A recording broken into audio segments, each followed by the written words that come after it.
Monsieur le conseiller fédéral Martin Pfister, Mesdames et Messieurs les conseillers fédéraux, en tant que citoyens suisses, nous ne pouvons que nous émerveiller devant votre incroyable talent à prendre des décisions d'achat militaire qui émerveillent des interrogations abyssales sur leur pertinence et leur efficacité.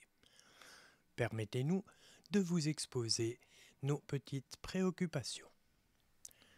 Les drones israéliens ADS-15, commandés en 2015 pour la modique somme de 250 millions de francs. Ces drones étaient censés être livrés en 2019.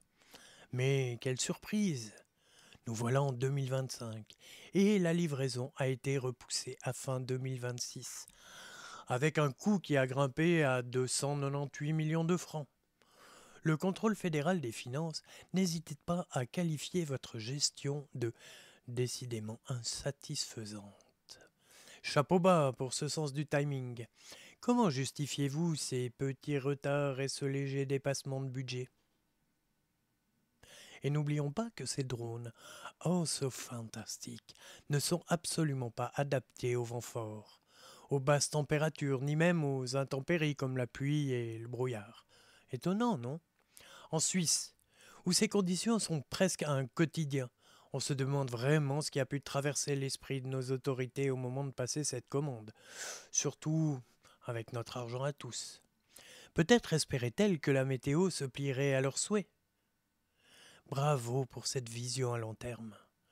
Mais quels critères ont-ils bien pu motiver ce choix ô combien pertinent? Les avions de combat F-35 américains. Quel choix audacieux!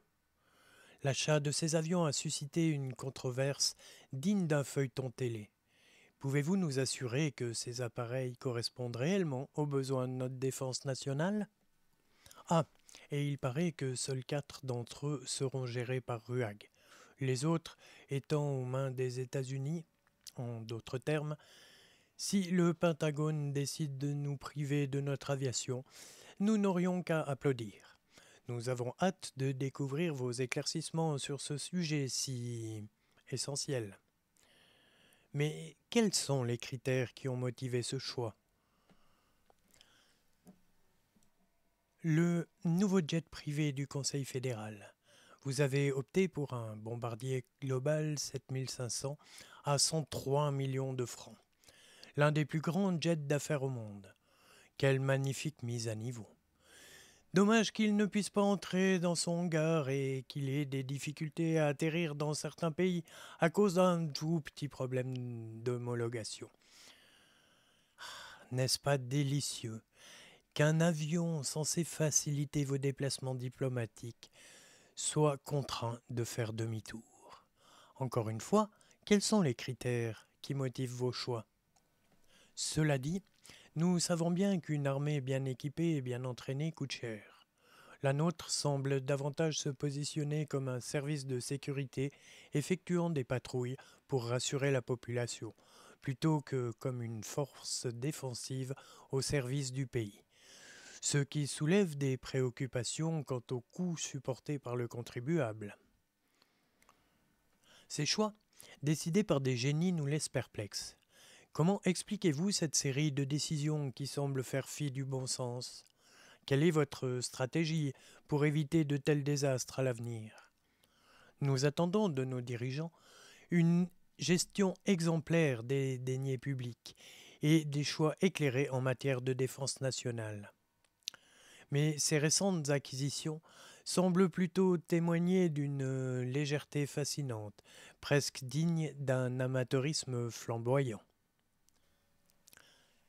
Monsieur Pfister, nouveau chef du DPPS, nous ne pouvons qu'éprouver une lueur d'espoir en vous voyant prendre les rênes, même si, avouons-le, il sera difficile de faire pire que vos prédécesseurs. Les décisions désastreuses qu'elle a prises étant devenues légendaires, nous avons hâte de voir comment vous parviendrez à relever ce défi. Dans l'attente de vos réponses, nous vous prions d'agréer, mesdames et messieurs les conseillers fédéraux, nos salutations les plus admiratives.